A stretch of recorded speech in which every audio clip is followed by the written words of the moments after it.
नमस्कार।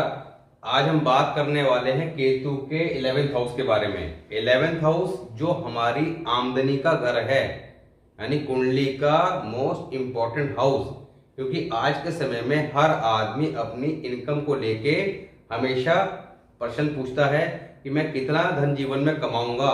तो कितना धन हम जीवन में कमाएंगे उसकी स्थिति 11वें घर से देखी जाती है, और सेकंड हाउस से कितना धन जमा करेंगे।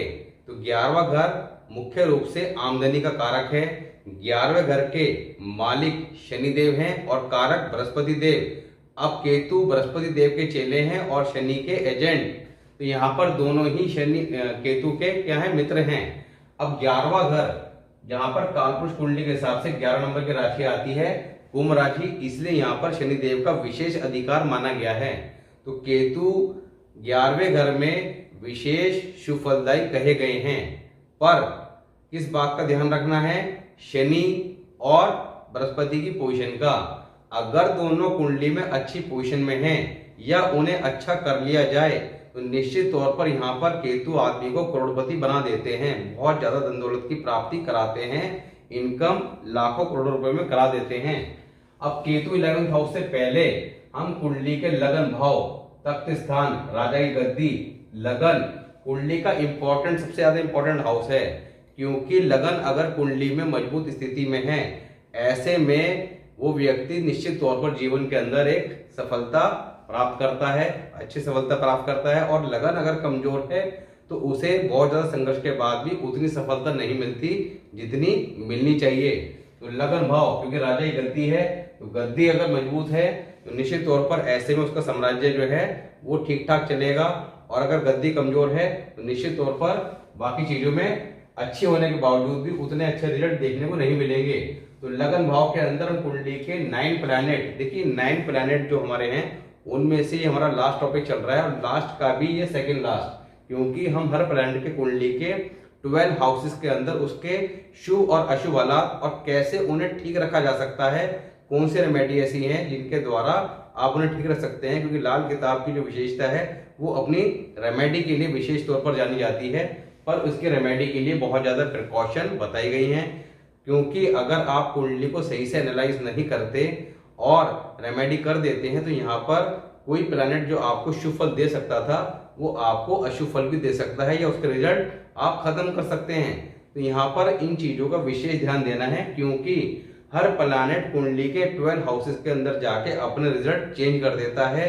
कुछ जगह वो कुछ चीजों में बैड इफेक्ट देता है, कुछ पे गुड इफेक्ट देता है, तो वहां पर उसे शुभ करना है।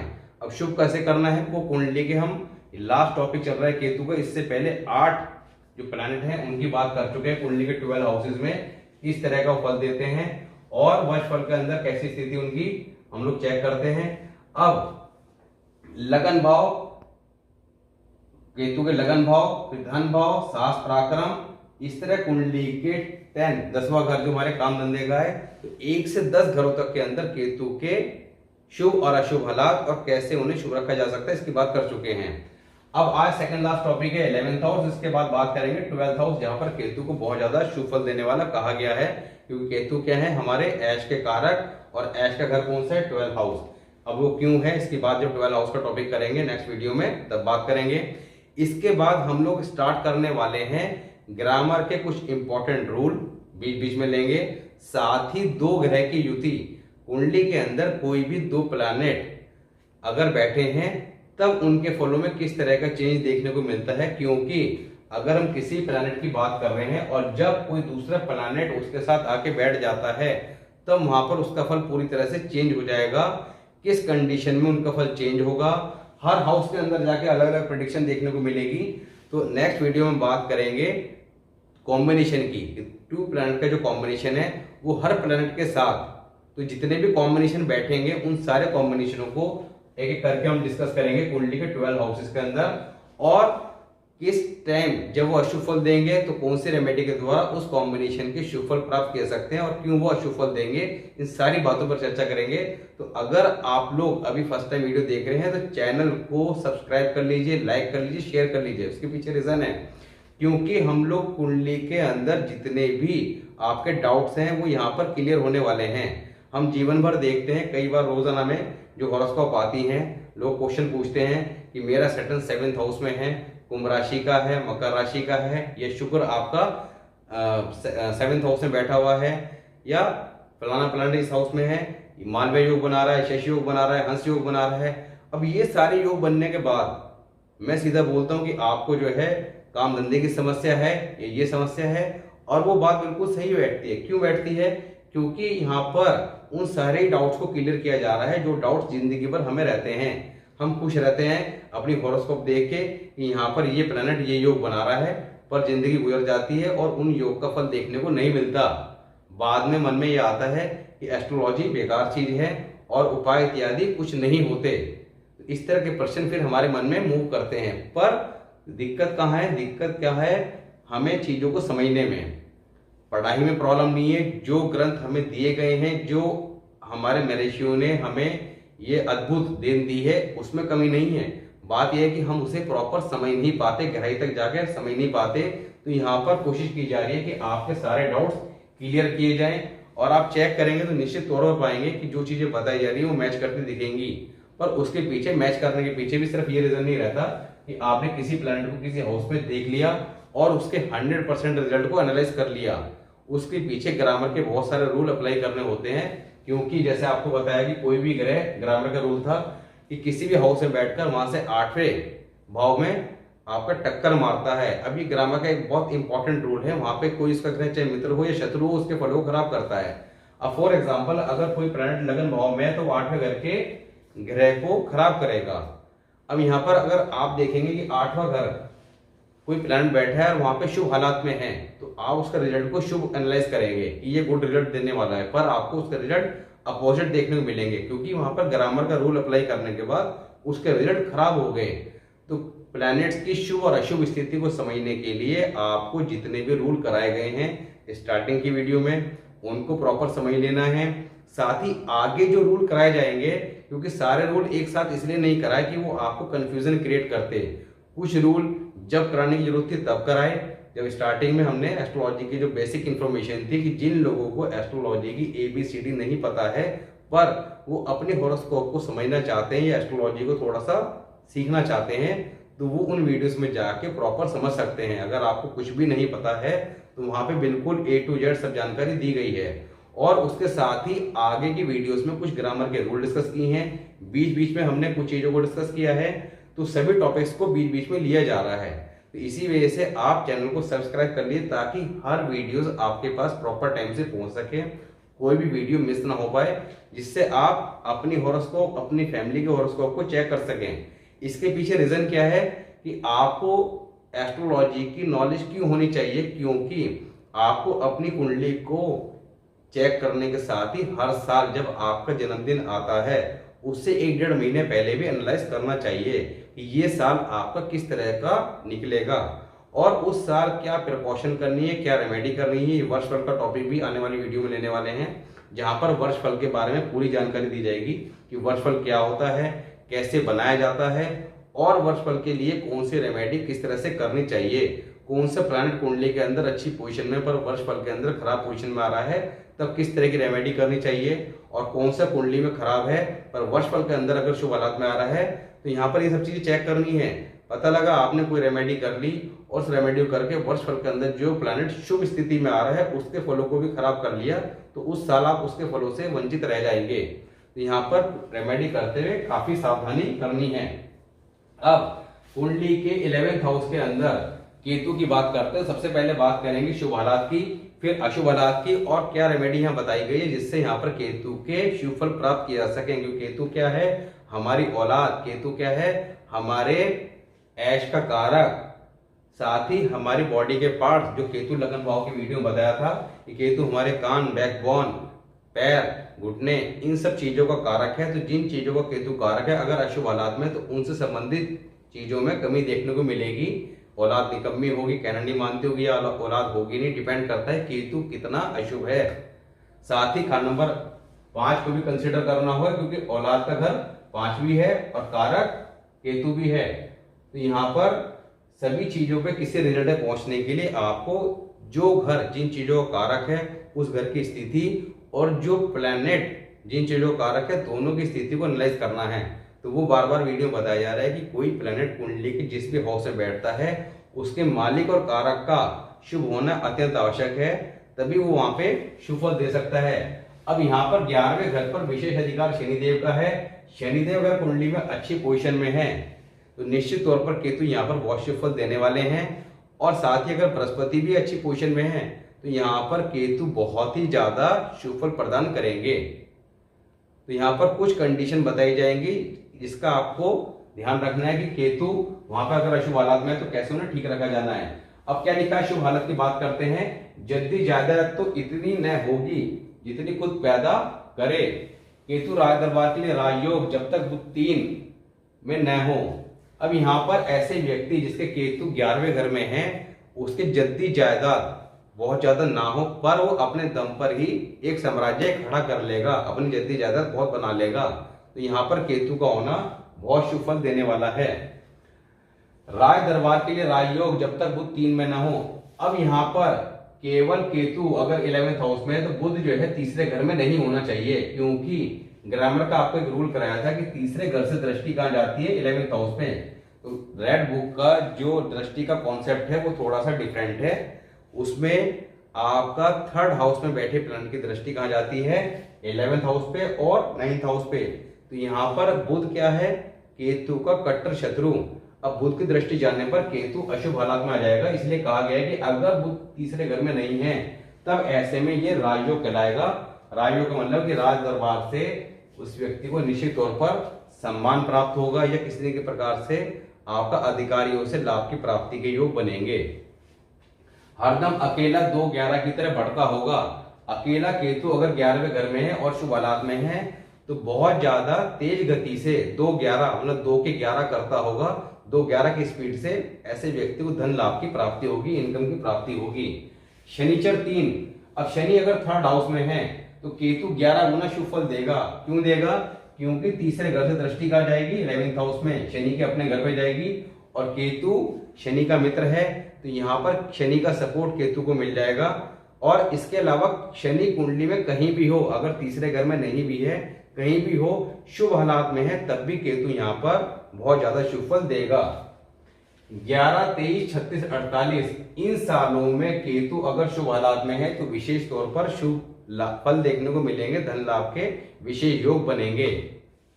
अब अशुभ हालात की बात करते हैं। देखिए अशुभ हालात कब होंगे? जब कुंडली में सैटर्न शनि जो हैं वो अशुभ हालात में होंगे या इसके अलावा बुध तीसरे घर में ना हो।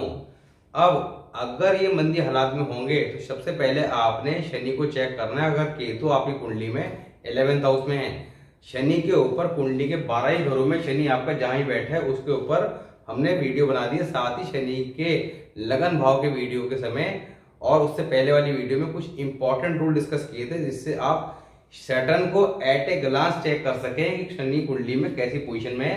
साथ ही वहां पर प्रिकॉशन और रेमेडी बताई थी और कुंडली के 12 हाउसेस के अंदर अलग से बताया था कि कैसे शनि को शुभ रखा जा सकता है।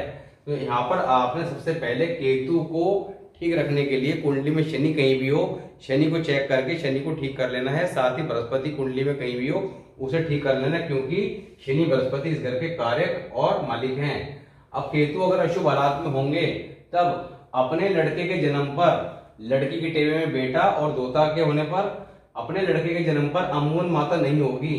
यहाँ पर केतु चंद्रमा के फल को खराब करेंगे। अगर अशुभ हालात में आ जाएंगे तो यहाँ पर जब बेटे की पैदाइश होगी तब ऐसे में हो सकता है कि माता ना रहे या माता को किसी न किसी प्रकार के हेल्थ इशू निश्चित तौर पर देखने को मिलेंगे।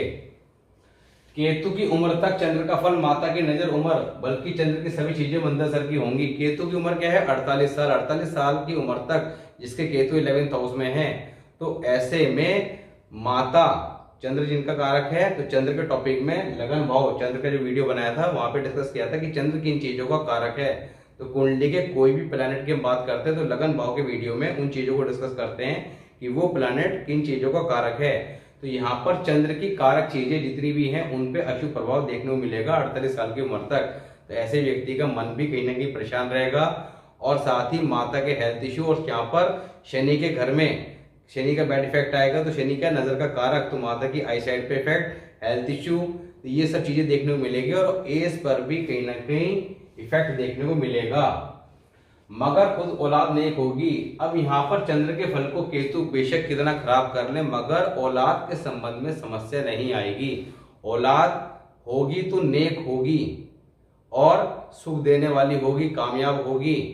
बेशक ऐसे व्यक्ति खुद कैसी भी हालत में, मगर उसकी औलाद उसे तारने वाली होगी। खुद वह दलिद्री का घर, मगर औलाद नहीं होगी। जैसा आपको बताया कि खुद वह दलिद्री का घर, यानी कि खुद वह गरीब हो सकता है, क्योंकि केतु यहाँ पर अशुभ औलाद में आके व्यक्ति को गरीब बना देंगे, ऐशो आराम नाम की चीज जिंदगी में खत्म कर देंगे। साथ ही ऐसे व्यक्ति को केतु बॉडी में जिन पार्ट्स का कारक है उन पार्ट्स में कहीं ना कहीं इफेक्ट इशू देखने को मिलेंगे, मगर औलाद जो है ऐसे व्यक्ति की नेक ही मिलेगी। कई आपने ऐसे परिवार देखे होंगे कि उनके हालात अच्छे नहीं होते, मगर औलाद जो है वो बहुत ज्यादा आगे निकल जाती है जीवन के अंदर।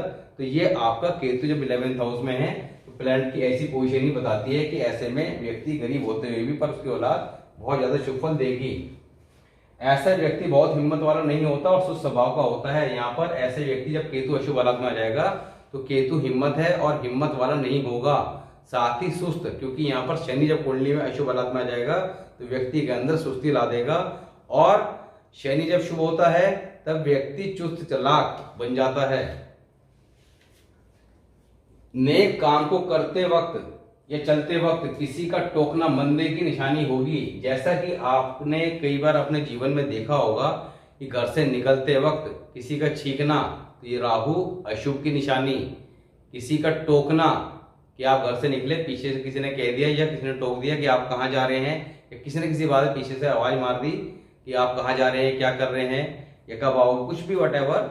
तो ऐसे में ये केतु अशुभ की निशानी बताई गई है। बुध 3, अब बुध अगर तीसरे घर में होंगे तब चंद्र का फल खासकर 11, 23, 36, 48 में मंदा। अब यहाँ पर चंद्र का फल वैसे तो खराब होगा ही होगा, पर 11, 23, 36, 48 इन सालों में विशेष तौर पर चंद्र का असर मंदा देखने को मिलेगा, यानी कि माता को लेकर किसी न किसी प्रकार के इश्यू निश्चित तौर पर इन सालों में आएंगे। शनिचर मंदा, अब शनि अगर कुंडली में खराब है तब मकान में औलाद दोनों की उन्नति न होगी, मगर औरत के टेवे में नहीं। अब यहाँ पर अगर लड़की की कुंडली के अंदर केतु 11th हाउस में है तब यहाँ पर मकान में औलाद दोनों की तरक्की नहीं होगी, इस तरह के असर देखने को नहीं मिलेंगे। मगर लड़के की कुंडली में यहाँ पर शनि क्या मकान का कारक और केतु औलाद का कारक, दोनों अशुभ औलाद में आ जाएंगे, दोनों में समस्या देखने को मिलेगी। औलाद नरीना मुर्दा लाश पैदा होगी। अब देखिए केतु जब 11th हाउस में होगा तो राहु का होगा कुंडली के 5th हाउस में, तो 5th हाउस किसका है, औलाद का। अब यहाँ पर औलाद की स्थिति जानने के लिए आपको 5वां घर साथ ही केतु दोनों को देखना होगा कि 5वें घर में कौन सा प्लैनेट है। अब राहु 5वें घर में औलाद के संबंध में शुभ फल नहीं देता, अबॉर्शन इत्यादि के केस देखने को निश्चित तौर पर मिलते हैं। तो यहाँ पर औलाद नरीना मुर्दा पैदा होगी। औलाद नरीना में लड़के की बात हो रही है कि लड़का जो है ऐसे में मुर्दा होगा। शनिचर की आशा, अब यहाँ पर करना क्या है, अगर राहु 5 में होगा और केतु 11th हाउस में होगा तब ऐसे में मूली को वाइफ के सिराने रखकर रात को 43 दिन धर्म स्थान मंदिर में देना, या जिस भी धर्म को मानते हो उस धर्म में स्थान में देना बहुत शुभ फल देगा। एक तो यहाँ पर जो माता को इफेक्ट आएगा, ये केस देखने में मिलेगा कि लड़के की पैदाइश के समय उसकी माता को कुछ ना कुछ हो सकता है, या किसी न किसी प्रकार के हेल्थ इशू या मृत्यु कुछ ना कुछ देखने को मिलेगा। तो इस तरह की कंडीशन टल जाएगी। दूसरा, अगले ही साल ये कंडीशन माता के हेल्थ इशू में इफेक्ट शुभ असर देखने मिलेगा। साथ ही अगले ही साल दोबारा लड़का पैदा होगा, क्योंकि यहाँ पर कहा गया है कि पहला लड़का जो है वो आपका मुर्दा पैदा होगा, ऐसा 99% देखने को मिल सकता है। पर यहाँ अपनी ये रेमेडी कर लेंगे तो इससे आपका काफी हद तक इन चीजों में बचाव हो जाएगा। तो मूली को 43 दिन धर्म स्थान में देना शनि के फल को शुभ कर देगा। साथ ही आपने कुंडली में बृहस्पति को भी चेक कर लेना, बृहस्पति कहाँ हो तो बृहस्पति को शुभ कर लेना है। और इसके अलावा केतु, अब यहाँ पर केतु 11th हाउस के समय 1952 से जो पहले के संस्करण है वहां पर कहा गया है कि कुत्ता पालना काले रंग का, प्योर ब्लैक डॉग पालना बहुत ज्यादा शुभ फलदायी देगा। तो यहाँ पर आपने 43 दिन मूली को धर्म स्थान में दे देना है, पत्नी के सिरहाने रख के। इसके अलावा ब्लैक कलर का कुत्ता पालना आपके लिए बहुत ज्यादा शुभ फल देगा अगर केतु 11th हाउस में है। तो अगर आप ये करते हैं तो जो यहाँ पर इसके बैड इफेक्ट बताए गए हैं उनसे निश्चित तौर पर आपको वो बैड इफेक्ट देखने को नहीं मिलेंगे। तो आज हमने बात करी केतु 11th हाउस के शुभ और अशुभ प्रभाव और कौन सी रेमेडी के द्वारा उन्हें ठीक रखा जा सकता है। इसके बाद बात करेंगे केतु 12th हाउस, 12वां घर, जिस घर के कारक राहु देव हैं और मालिक बृहस्पति देव, क्योंकि कालपुरुष कुंडली के हिसाब से 12 नंबर की राशि 12th हाउस में आती है और 12वें घर में शुक्र उच्च के होते हैं। और शुक्र के मसनूई क्या है? केतु। शुक्र क्या है? भोग विलास के कारक, और भोग विलास के कारक में जो ऐश वाला पार्ट है वो क्या है? केतु। तो यहाँ पर केतु 12वें घर में बहुत ज्यादा शुभ फल देने वाले कहे गए हैं, क्योंकि अपने मित्र शुक्र, साथ ही अपने गुरु बृहस्पति के घर में, और साथ ही राहु भी उनके मित्र हैं। इन घर में केतु को सबसे ज्यादा शुभ माना गया है। तो 12वें घर में ऐश के कारक ऐश के घर में आके बैठेंगे तो किस तरह का शुभ प्रभाव देंगे? विदेश यात्रा के योग बना देंगे और ऐसे व्यक्ति विदेश में जाकर सेट होगा और पैसा कमाएगा। तो यहाँ पर किस कंडीशन में केतु बहुत ज्यादा शुभ फल देंगे और किस कंडीशन में अशुभ फल दे सकते हैं, और फिर कैसे उन्हें ठीक रखा जा सकता है, इसकी बात करेंगे। तो मिलते हैं नेक्स्ट वीडियो में, तब तक के लिए नमस्कार।